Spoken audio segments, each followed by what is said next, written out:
Welcome to DMAXUS. Thanks for being here. No extra talk, just pure storytelling. Let's begin today's movie short steal.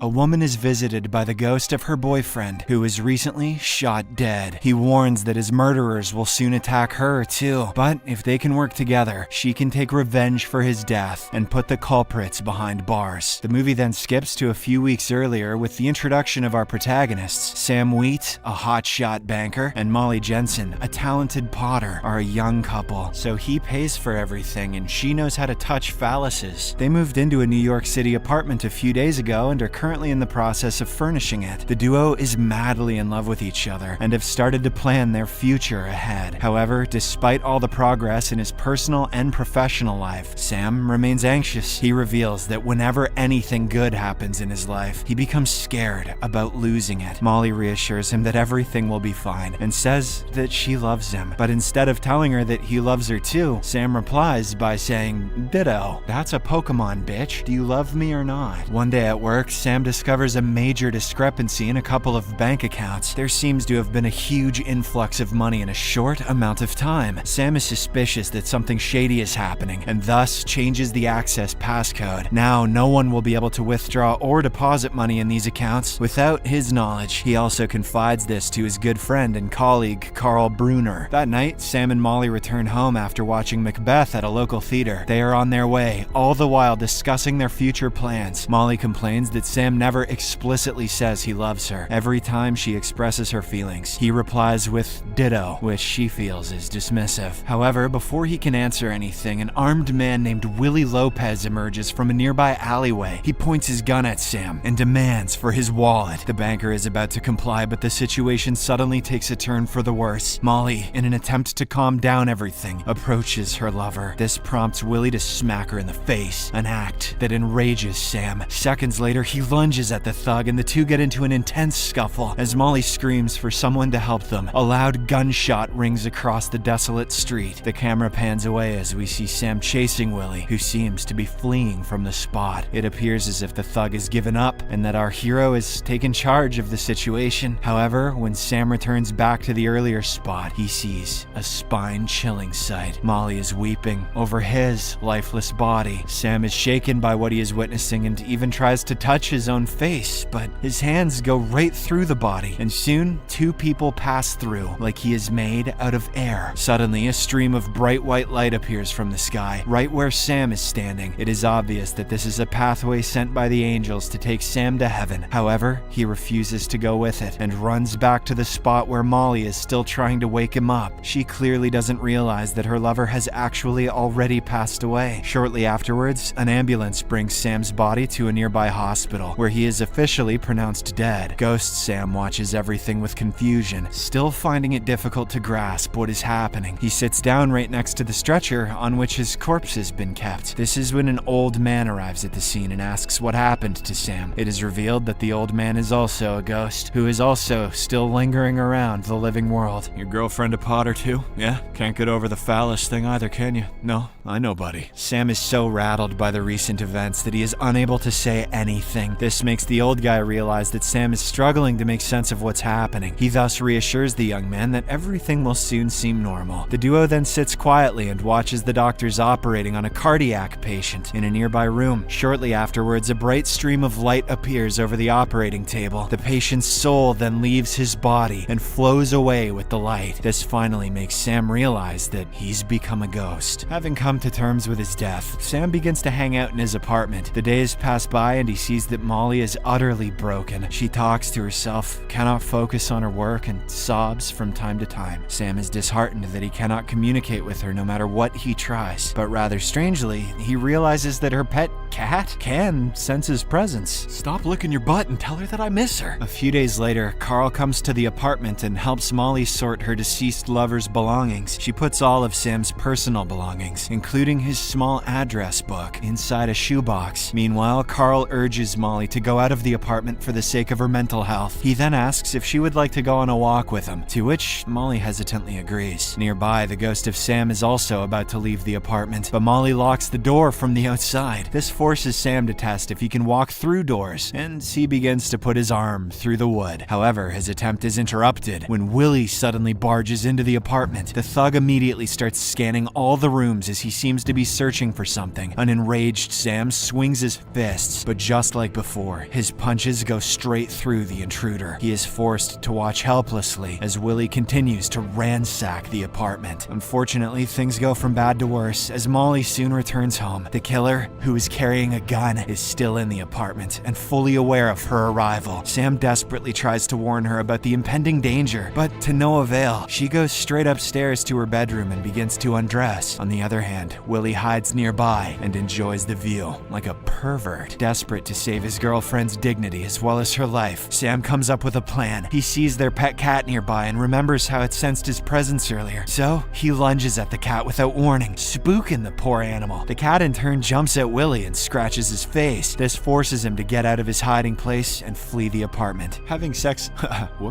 successfully averted the danger for the time being, Sam decides to follow Willie. He rushes through the closed door and chases after the thug on the streets outside. Willie soon heads to the nearby subway station and gets into a train. Unbeknownst to the murderer, the ghost of Sam is closely following him. At first, everything seems to be normal as Sam keeps his eye on Willie, but suddenly, a tall, rough-looking passenger gets up. He approaches Sam and walks right through Willie, who is standing nearby. It is obvious that the man is also a ghost, who is still lingering around the mortal world for some reason. Things get even more weird when he grabs Sam's neck and aggressively shoves his head out of the train. Then, the man pulls Sam inside before throwing him across the train carriage. The man boldly claims that this train belongs to him and says that no other ghosts are allowed in. Get your own train! Woo-hoo. Thankfully for Sam, Willie gets off on the next station, which means he doesn't have to deal with the psycho ghost for now. He continues to pursue the thug and soon arrives in a rather unglamorous part of Brooklyn. There, Sam sees the criminal's name on the door and enters his apartment. Shortly afterwards, Willie gets a phone call from someone, and we get to know some chilling information. It is revealed that Sam's death was not simply an accident. Someone had paid Willie to do so. In fact, Sam realizes that the thug will return to the apartment once more because he wants the wallet. As if this wasn't enough, he sees Willie creepily glancing at Molly's driving license. Sam loudly warns the thug to stay away from her, but nobody can hear him. Following this, a bewildered Sam walks out and starts wandering through the city streets. He is desperately looking around for help when he sees a strange office. Nearby, there is an advertising board for Oda Mae Brown, a local con artist who poses as a medium for people who have lost loved ones. Sam enters the office and sees Oda Mae faking her abilities to an old woman who has lost her husband. He is left unimpressed and criticizes her for scamming the client. Oda Mae hears him and initially dismisses his voice as an illusion, but as Sam keeps passing comments about her work, she snaps back and asks where the voice is coming from. A shocked Sam realizes that she can hear him and starts repeatedly taking his name. This scares the woman, prompting her to retreat into her room. When her assistants ask what happened, Oda Mae simply screams, "Sam Wheat." The scene abruptly shifts to some time later, and we see Oda Mae has accepted that she can hear Sam. He explains his situation and says he needs her help to save his girlfriend. Oda Mae refuses to help at first because she believes that Molly will not believe her, but Sam forces her by singing an annoying song non-stop for many hours. Bitch, I meant what I said. I'd rather be famous instead. The following day, Oda Mae comes to Sam's former apartment. She tries to get her job done by quickly telling Molly that she is in danger. Of course, the latter doesn't believe her and refuses to have further conversation, but Oda Mae manages to establish some credibility by stating facts about Molly that only Sam knew. Eventually, the two women have a conversation, and Oda Mae reveals that she can talk with Sam's ghost. She then blurts out all the information that he gave her. She even urges Molly to go to the police and report a criminal named Willie Lopez. Later that evening, Molly shares this news with Carl, but he's skeptical about the whole thing. He implies that Oda Mae is a fraud preying on her grief and volunteers to investigate the matter himself. Carl then heads towards Brooklyn, unaware that Sam's ghost is closely following him. They eventually arrive at Willie's apartment, where Sam makes a devastating discovery. He finds out that Carl is involved in a money laundering scheme at the bank. It was he who had hired Willie to kill Sam so that he could acquire Sam's security security codes. All this was done so that Carl could transfer the money from their bank to an offshore account. A horrified Sam yells at his friend for betrayal, but the latter doesn't hear a word. In the meantime, Molly talks to the police about her concerns about someone named Willie Lopez, but the cops don't seem to take her seriously. They instead tell her that Oda Mae is a known trickster with a lengthy criminal record, whereas Willie Lopez has none. Now desperate to save his girlfriend from further harm, Sam heads to the nearby subway station. He tracks down the aggressive ghost and has a conversation. He had seen the subway ghost move newspapers during their first meeting. Sam now wants to learn how to move solid objects like that. I can't do that. The newspaper was a ghost too. Following this, the subway ghost gives Sam a brief lesson about using his rage and willpower to move things. Sam concentrates on his fear of seeing his lover being hurt and his friend's betrayal, and successfully kicks a can of soda. Later that day, he goes back to Oda Mae and persuades her to thwart Carl's money laundering scheme. Following his instructions, she heads to the bank and impersonates the owner of Carl's fake bank account. The duo then leaves after successfully withdrawing a cashier's check of a whopping $4 million.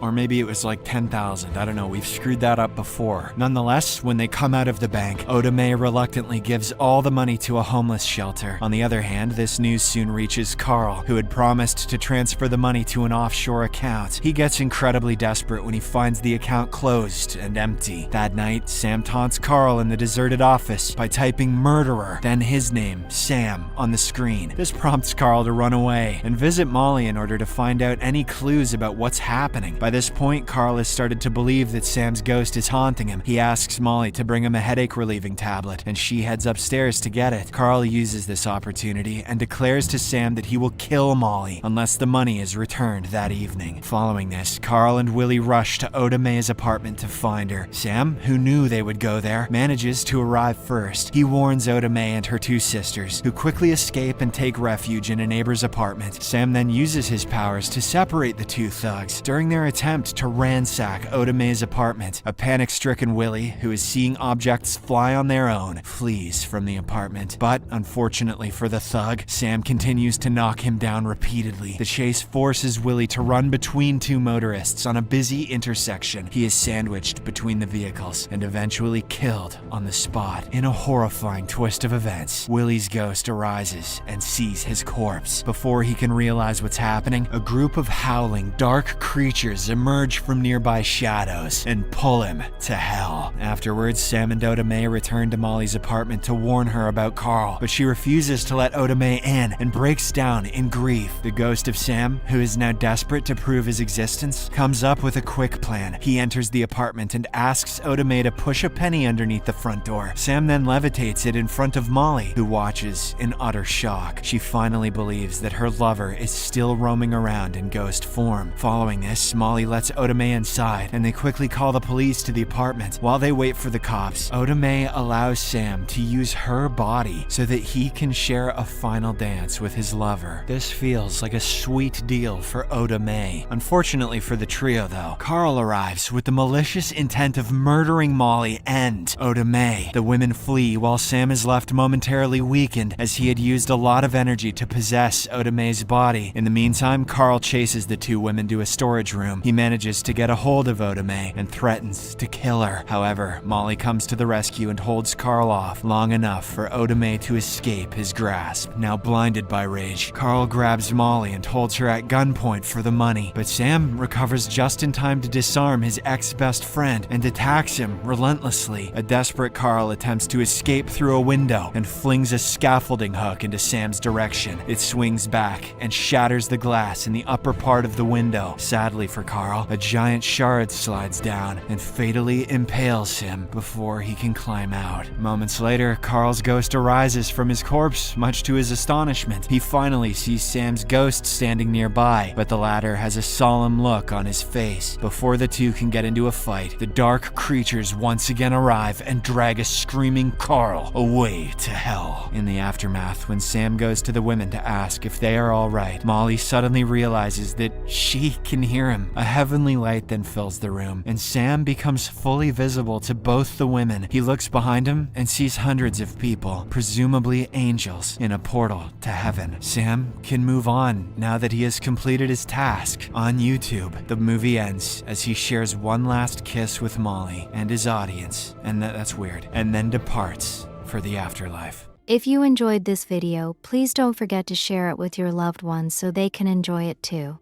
Your support really means a lot to us. Kindly leave a like, drop a comment and join our growing family by staying connected with us. Yen.